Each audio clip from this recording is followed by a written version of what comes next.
Good morning बच्चों। भोजन पकाने की विधियाँ इसके आगे हम 10th क्लास में पढ़ेंगे। ठीक है कि भोजन पकाते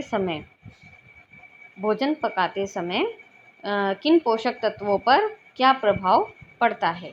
ठीक है, भोजन पकाने की क्रिया द्वारा पोषक तत्वों पर प्रभाव, जिसके अंतर्गत हेडिंग्स आते हैं। प्रोटीन पर पाक क्रिया का प्रभाव, कि प्रोटीन पर क्या असर पड़ता है, वसा पर क्या प्रभाव पड़ता है, कार्बोहाइड्रेट पर और विटामिन, खनिज, लवण, ये पोषक तत्व हैं, इन पर क्या क्या प्रभाव पड़ता है।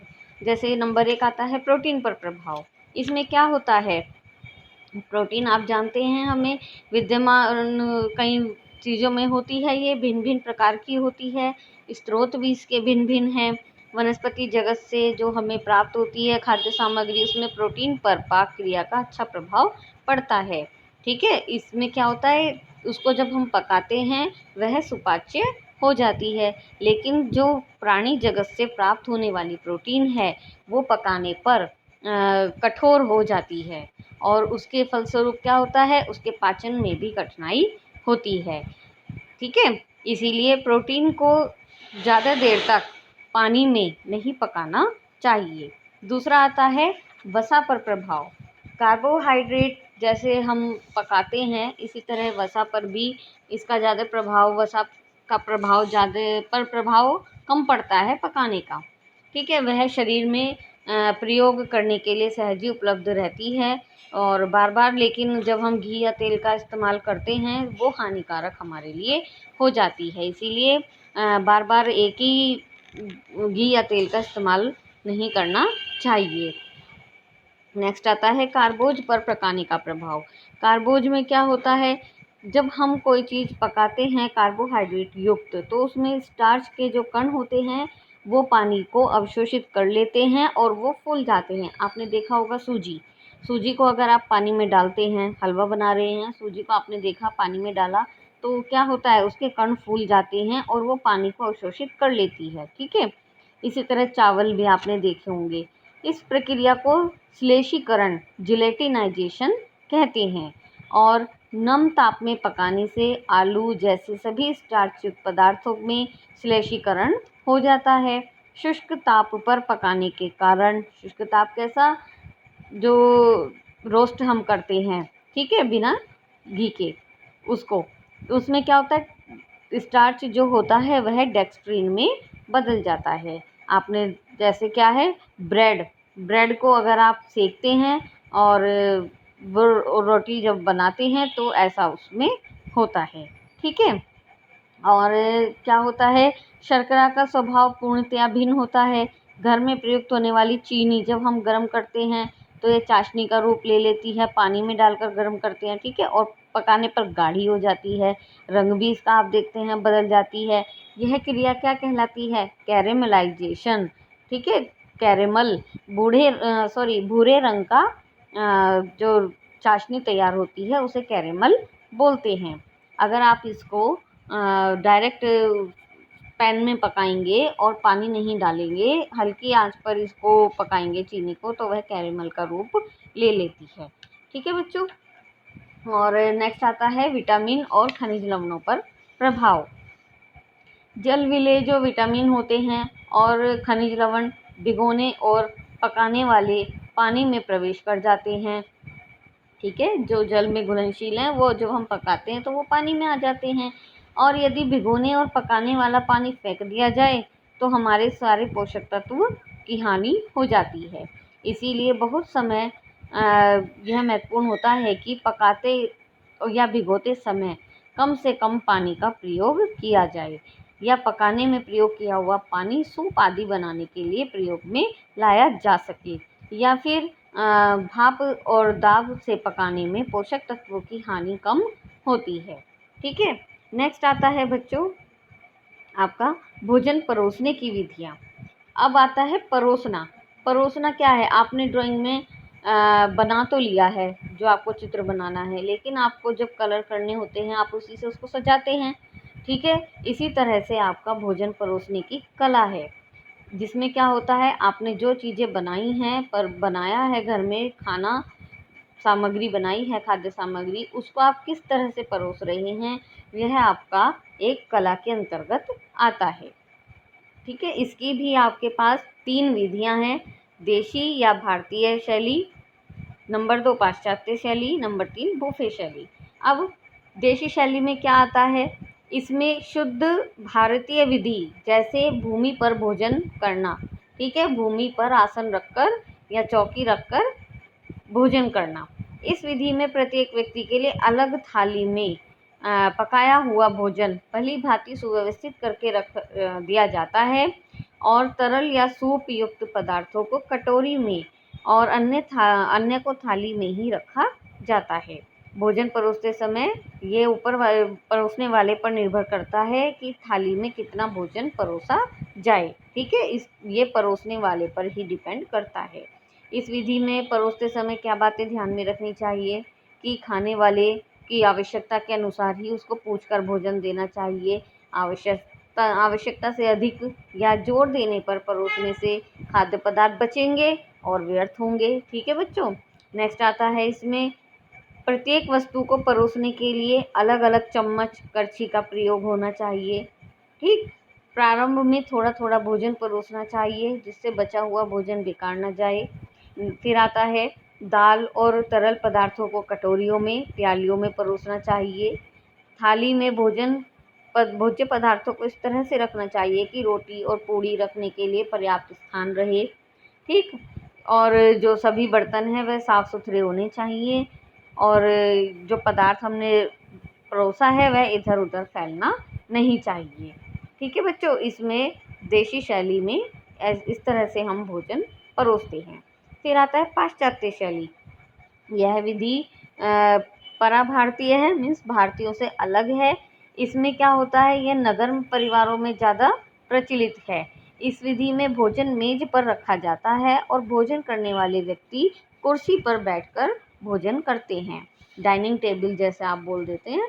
ठीक है, इसमें सभी खाद्य पदार्थों को डोंगे, प्लेट्स इनमें रख दिया जाता है और व्यक्ति अपनी आवश्यकता अनुसार अपनी प्लेट और बाउल इनमें पदार्थ लेता है। आवश्यकता पड़ने पर या अधिक बार वह स्वयं डोंगों से भोजन लेता है। इस विधि में जब हम भोजन परोसते हैं तब क्या ध्यान रखना चाहिए कि मेज पर केंद्रों में डोंगों में सब्जियां, दाल सजाकर रखनी चाहिए। प्रत्येक डोंगे के साथ परोसने वाला चमचा होना चाहिए। प्रत्येक व्यक्ति के प्रयोग के लिए नैपकिन होने चाहिए और यदि कांटे, छुरी आदि का प्रयोग किया जा रहा है तो वह उचित व्यवस्था उसकी होनी चाहिए और छुरी प्लेट के दाईं तथा उसकी धार प्लेट की ओर होनी चाहिए, किंतु कांटा प्लेट के बाईं ओर और सीधे रखा होना चाहिए। बीच में एक फूलदान मेज पर रख देते हैं जिससे फूल की ऊंचाई इतनी ना हो कि सर्विस करने में, मीन्स भोजन लेने में उसको कठिनाई हो रही है व्यक्ति को। इस तरह से बच्चों ये होती है पाश्चात्य शैली। फिर आता है बुफे शैली। बुफे शैली में क्या होता है, जैसे आपने शादी वगैरह में देखा है कि एक साइड खाना लगा होता है और मेज पर खाना लगा दिया जाता है, ठीक है, सर्व कर दिया जाता है। उसके बाद क्या होता है कि मेज पर ही सुविधाजनक स्थानों पर नैपकिन, चम्मच, प्लेट, बाउल आदि रख दिए जाते हैं और सभी सामग्री को विशेष कलात्मक ढंग से मेज पर सजा दिया जाता है। जल के लिए एक अलग मेज का प्रयोग किया जाता है जिस पर गिलास में पानी भी रखा जाता है। अब क्या करते हैं कि भोजन करने वाले व्यक्ति मेज के निकट आते हैं और प्लेट, चम्मच उठाकर अपना भोजन अपनी इच्छानुसार स्वयं परोसते हैं और मेज से दूर खड़े होकर भोजन करते हैं। ठीक है, इस विधि में थोड़ा परिवर्तन करके औपचारिक और औपचारिक विधियां अपनाई जाती हैं, जैसे कुछ विशेष व्यक्ति अथवा वेटरों द्वारा भोजन परोस कर देना, खड़े रहने के स्थान पर बैठने की व्यवस्था आदि। ठीक है, इसमें मेनली जैसा आप शादियों में देखते हैं, कहीं बहुत सार्वजनिक कार्य है वहाँ पर इस तरह से जो व्यवस्था की जाती है वह बुफे शैली कहलाती है। इसके बाद आता है बच्चों आपका भोजन परोसते समय, जब हम परोस रहे हैं भोजन किसी व्यक्ति को, ठीक है, तब हमें क्या क्या बातें ध्यान में रखनी चाहिए। जैसे भोजन परोसने वाले व्यक्ति को स्वच्छता का विशेष ध्यान रखना चाहिए, उसके हाथ अच्छी तरह से धुले और वस्त्र स्वच्छ और बाल भी बंधे हुए होने चाहिए। फिर आता है भोजन सदैव प्रेम पूर्वक परोसना चाहिए। प्रेम पूर्वक भोजन परोसना मनोवैज्ञानिक दृष्टि से अत्यंत ही महत्वपूर्ण है। ठीक है, स्वास्थ्य के दृष्टिकोण से स्वच्छता का भी विशेष महत्व है।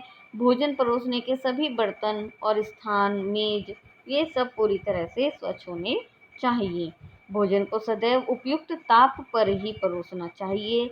ऐसा नहीं हो कि आपने ठंडा दे दिया या फिर आपने बहुत ज़्यादा गर्म भोजन परोस दिया।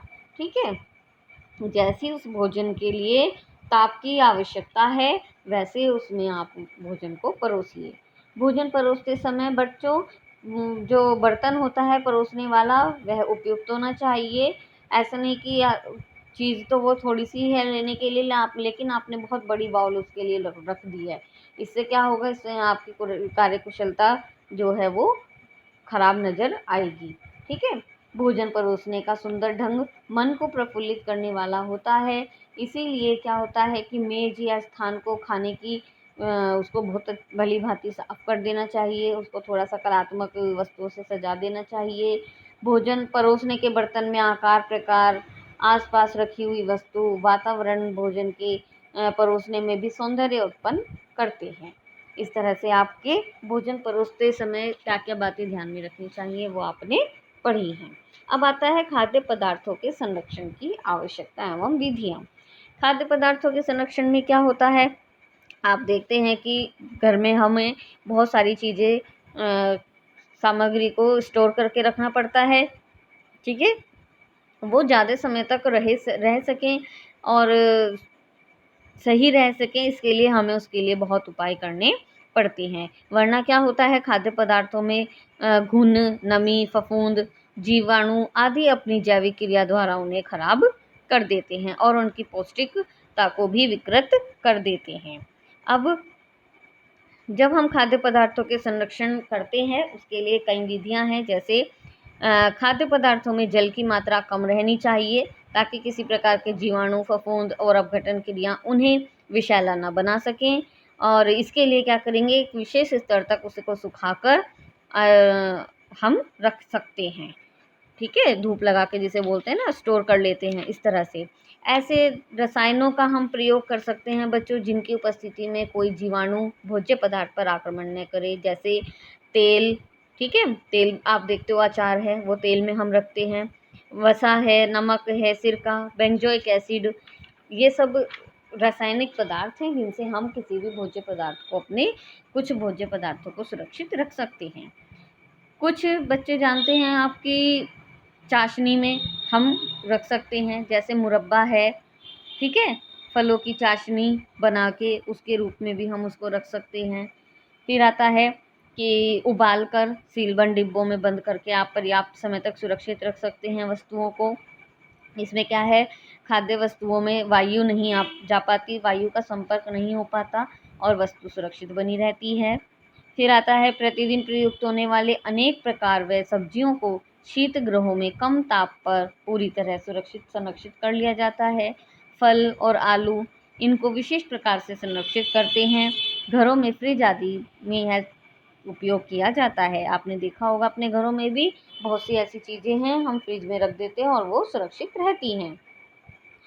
ठीक है बच्चों, ये थे आपके खाद्य पदार्थों को संरक्षण करने की आवश्यकता और विधियाँ। इस तरह से आपका चैप्टर है जो भोजन पकाने और परोसने की विधियाँ और भोजन के तत्वों की सुरक्षा, ये चैप्टर पूरा हुआ। और बच्चों बहुत अच्छे से इस चैप्टर को आप पढ़ेंगे, जिसमें से आप बहुत इम्पोर्टेंट चैप्टर है, इसमें से आपके बहुत ज़्यादा क्वेश्चन बनते हैं, छोटे बड़े। ठीक है, और यही है, आप बहुत अच्छे से इसको पढ़ें। और आपने अगर चैनल सब्सक्राइब नहीं किया तो कृपया करके चैनल को भी सब्सक्राइब कर दें। Thank you.